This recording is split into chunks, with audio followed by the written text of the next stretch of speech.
സ്മൃതി, ഇന്നിപ്പോൾ പാർട്ടിയുടെ സംഘടനാപരമായിട്ടുള്ള നിലപാട് വിശദീകരിക്കുകയാണ്. എല്ലാ തട്ടിലും നേതൃയോഗങ്ങൾ അവസാനിച്ചു. സംസ്ഥാന കമ്മിറ്റിയോടുകൂടി സംസ്ഥാന സെക്രട്ടേറിയറ്റ് തീരുമാനങ്ങൾ സംസ്ഥാന സമിതിയിൽ റിപ്പോർട്ട് ചെയ്തു. ഇപ്പോൾ പുറത്തു വരുന്ന വിവരമനുസരിച്ച് സെക്രട്ടറി പറഞ്ഞതിൽ നിന്ന് നമുക്ക് മനസ്സിലാക്കാൻ കഴിയുന്നത് അമിതമായ ആത്മവിശ്വാസം ഒരു സംഘടനാ ദൗർബല്യമുണ്ടാക്കി. അത് തെരഞ്ഞെടുപ്പിൽ തിരിച്ചടിയായി. സ്വർണ്ണക്കൊള്ളയടക്കമുള്ള വിഷയങ്ങൾ തിരിച്ചടിയായോ എന്ന ചോദ്യത്തിന് നേരിട്ടുള്ള മറുപടി നൽകിയിട്ടില്ല. പക്ഷേ പത്മകുമാറിനെതിരെ എന്തുകൊണ്ട് നടപടിയെടുത്തില്ല എന്ന ചോദ്യത്തിന് കുറ്റപത്രം വരട്ടെ എന്ന ന്യായീകരണമാണ് നൽകുന്നത്. വെള്ളാപ്പള്ളിയുടെ കാര്യത്തിൽ അത് പൂർണ്ണമായും നിഷേധിക്കുകയും ചെയ്യുന്നു. അമിതമായ ആത്മവിശ്വാസമാണ് പാർട്ടിയെ പരാജയപ്പെടുത്തിയതെന്നാണ് പാർട്ടി കരുതുന്നത്. അങ്ങനെയാണോ? അങ്ങനെയാണ്. തെറ്റായ നിലപാടുകൾ എടുത്തുകൊണ്ട് ആ നിലപാടുകളിലുള്ള അമിതമായ ആത്മവിശ്വാസം അതാണ് പ്രതിഫലിച്ചിരിക്കുന്നത് എന്നുള്ളതാണ്. അതിൽ സെൽഫ് ക്രിറ്റിസിസമായി വരുന്ന ഏകവാചകം ഈ അമിത ആത്മവിശ്വാസവും സംഘടനാ ദൗർബല്യം, പ്രാദേശിക വീഴ്ച എന്നുള്ളതാണ്.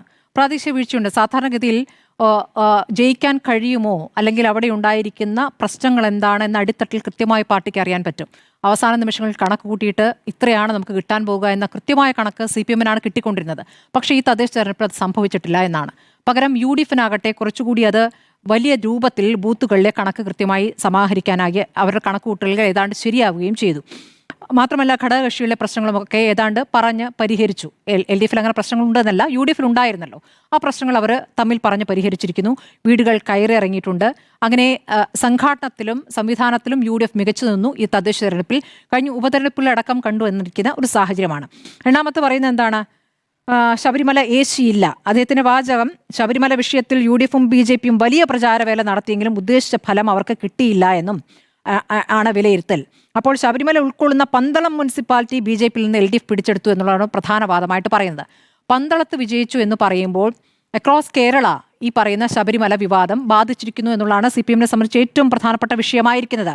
അപ്പോൾ ഇത് സ്ത്രീ പ്രവേശത്തിലും നമ്മൾ കണ്ടതാണ്. സ്ത്രീ പ്രവേശ വിധിയുമായി ബന്ധപ്പെട്ട് എടുത്തിരുന്ന നിലപാട്. അന്ന് 2019 അന്ന് പിണറായി വിജയൻ പറഞ്ഞിരുന്ന 4 വോട്ടിന് നിലപാട് മാറ്റില്ല എന്നാണ്. പക്ഷേ തിരഞ്ഞെടുപ്പാനന്തരം എന്താണ് ചെയ്തത്?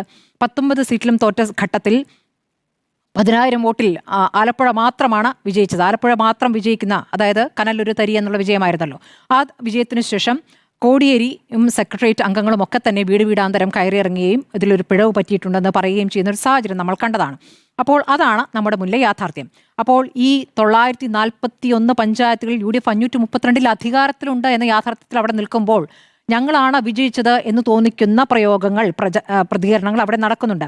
BJP-ക്ക് വോട്ട് കുറഞ്ഞു എന്ന് പറയുമ്പോൾ ശരിയാണ്. BJP-ക്ക് കഴിഞ്ഞ ശതമാന കണക്കുകളിൽ നോക്കുമ്പോൾ താഴേക്കാണ് വീണിരിക്കുന്നത്. 14.71% കുറയുന്നുണ്ട്. അങ്ങനെ കുറയുമ്പോൾ അതിന് കാരണം ഞങ്ങളാണ് എന്ന് പറയുകയാണ്.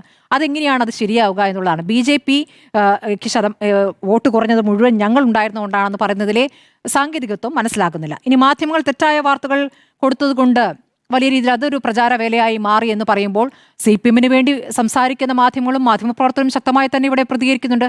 കൂടുതൽ സർക്കാർ സംവിധാനങ്ങൾ ഉപയോഗിച്ചുകൊണ്ട് PR പ്രവർത്തനങ്ങൾ നടത്താൻ പണം ഒഴുക്കിയിട്ടുള്ള PR പ്രവർത്തനങ്ങൾ ഇവിടെ നടക്കുന്നുണ്ട്.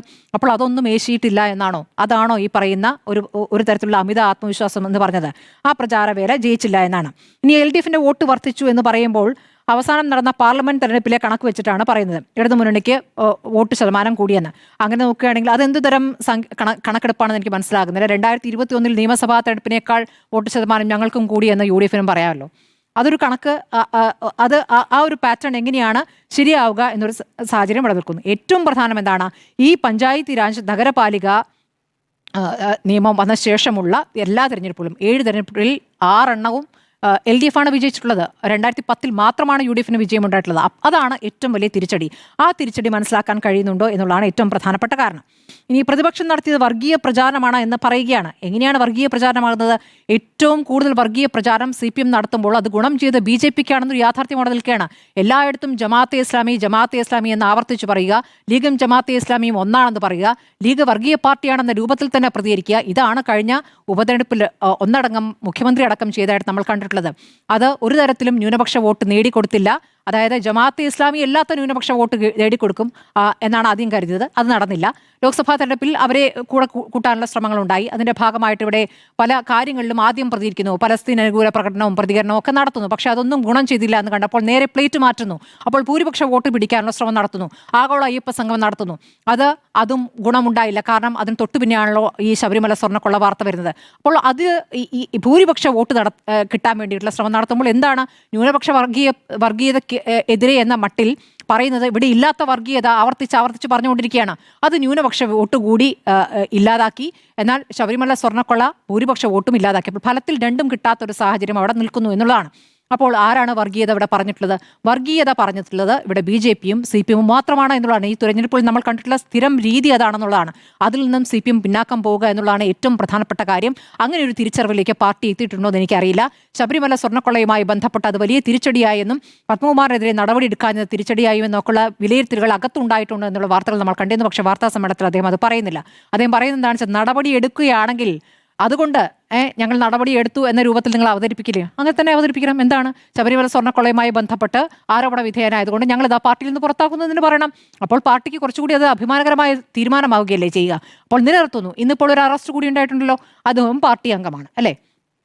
അപ്പോൾ പാർട്ടി ഇക്കാര്യത്തിൽ എന്ത് നിലപാടെടുക്കുന്നു എന്നുള്ളത് പ്രധാനപ്പെട്ട വിഷയമാണ്. അത് തിരിച്ചടിച്ചു എന്നുള്ളതാണ്. പലയിടത്തും SDPI വോട്ട് നേടിയിട്ടുണ്ട്. SDPIയുമായി ബന്ധപ്പെട്ടൊക്കെ വലിയ രീതിയിൽ തിരിച്ച് UDFനെ എതിരെ ഉന്നയിക്കാൻ നിൽക്കുമ്പോൾ നമ്മൾ കാണുന്നത് പലയിടത്തും ഇവരുമായിട്ടുണ്ടായിട്ടുള്ള സഹകരണം ഉണ്ടായിട്ടുണ്ട് എന്നുള്ളതാണ്.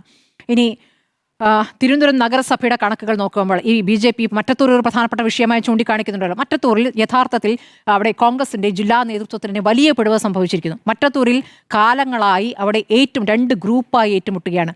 പാർട്ടി നേതൃത്വം പറഞ്ഞാൽ അനുസരിക്കാത്തൊരു വിഭാഗമായി അവിടെ മാറിയിട്ടുണ്ട്. 25 വർഷമായി അവിടെ CPM ഭരണത്തിനെതിരായ ഒരു വികാരം. അപ്പോൾ CPMനെ തോൽപ്പിക്കുക എന്ന ഒറ്റ വികാരത്തിൽ അവിടെ പ്രവർത്തിക്കുന്നു. അതിൽ ഒരു തരത്തിലും അംഗീകരിക്കാൻ പറ്റാത്ത, അതായത് കോൺഗ്രസ് നേതൃത്വം തന്നെ പറയുന്നത് അവർക്ക് അംഗീകരിക്കാൻ പറ്റാത്ത രീതികൾ അവിടെ ഉണ്ടായിട്ടുണ്ട്. ഈ ഒരു രൂപത്തിലേക്ക് അത് മാറുമെന്ന് തിരിച്ചറിയാൻ അവിടുത്തെ ജില്ലാ നേതൃത്വത്തിനും കഴിഞ്ഞിട്ടില്ല എന്നൊരു വീഴ്ചയാണ് എന്നുള്ളതാണ്. മറ്റത്തൂർ കൃത്യമായിട്ടും ഉറപ്പായിട്ടും CPMന് ഒരു ആയുധമാണ്. പക്ഷേ കേരളമാകെ മറ്റത്തൂരാണ് എന്ന രൂപത്തിൽ അത് അവതരിപ്പിക്കുമ്പോൾ ഈ പറയുന്ന പലയിടത്തും മണ്ഡല പുനർനിർണയത്തിൽ പലയിടത്തും 7000-ൽ താഴെ, അതായത് ആകെ കണക്കൂട്ടുമ്പോൾ 7000-ൽ താഴെ വരുന്ന നിരവധി മണ്ഡലങ്ങളുണ്ട്. അവിടെയൊക്കെ BJPക്ക് വിജയം സാധിച്ചിട്ടുണ്ട് എന്നുള്ളതാണ്. എന്നാൽ കോസ്റ്റൽ ഏരിയകളിൽ UDFന് ടോട്ടൽ വോട്ടൊക്കെ 14,000 12,000 എന്ന രൂപത്തിലാണ് വരുന്നത്. അപ്പോൾ ആ മണ്ഡല പുനർനിർണയം അവരെ സഹായിക്കാനായിരുന്നോ എന്ന ചോദ്യം തിരിച്ചും ഉന്നയിക്കാം. അപ്പോൾ അങ്ങനെയുള്ള സാഹചര്യം ഉണ്ടായിട്ടുണ്ട്. യഥാർത്ഥ കാരണത്തിലേക്ക് പഠിക്കുക, അല്ലെങ്കിൽ അതിൽ പിഴവുകൾ തിരുത്തുക എന്ന രൂപത്തിലേക്ക് CPM പോവുക എന്നുള്ളതാണ് പ്രധാനം. യഥാർത്ഥത്തിൽ ഉന്നയിക്കപ്പെടുന്ന നിങ്ങളുടെ പിഴവുകളുമായി ബന്ധപ്പെട്ട നിങ്ങൾക്കെതിരെ ഉയരുന്ന ചോദ്യങ്ങൾക്ക് നിങ്ങൾ മറു ആരോപണവും അല്ലെങ്കിൽ പരിഹാസവുമായ മറുപടിയാണ് നൽകാറുള്ളത്. അത് എത്രത്തോളം ഇനി നിയമസഭാ തെരഞ്ഞെടുപ്പിലേക്ക് പോകുമ്പോൾ ഗുണം ചെയ്യുമെന്നുള്ളത് ആലോചിക്കേണ്ടതുണ്ട്. ഉറപ്പായിട്ടും ഈ പറയുന്ന ഇപ്പോൾ CPM ഉന്നയിച്ചുകൊണ്ടിരിക്കുന്ന കർണാടകയിലെ വിഷയം അത് ഗുരുതരമായ വിഷയം തന്നെയാണ്. അത് കർണാടക കോൺഗ്രസിന്റെ ഏറ്റവും വലിയ പിഴവ് തന്നെയാണ്. അതിൽ ഹൈക്കമാൻഡ് എടുക്കുന്ന നടപടിയും പ്രധാനമാണ്. അവിടെ ഇപ്പോൾ രേഖകൾ ഉള്ളവർക്ക് താമസ സൗകര്യമൊരുക്കും എന്നാണ് പറയുന്നത്. രേഖകൾ എന്ന് വെച്ചാൽ എന്താണ്? അവിടെയുള്ള എല്ലാവരും വീട് നഷ്ടപ്പെട്ടവരാണ്. അപ്പോൾ അതിൽ എന്ത് രേഖയാണ് അവർ ഉദ്ദേശിക്കുന്നത്?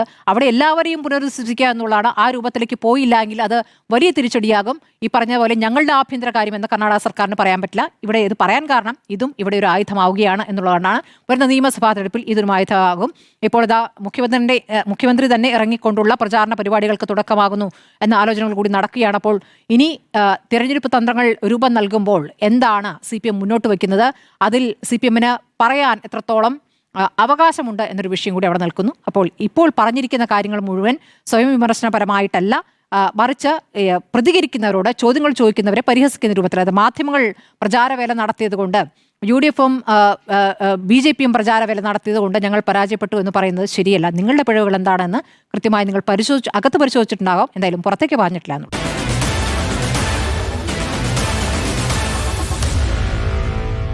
Meet the editors.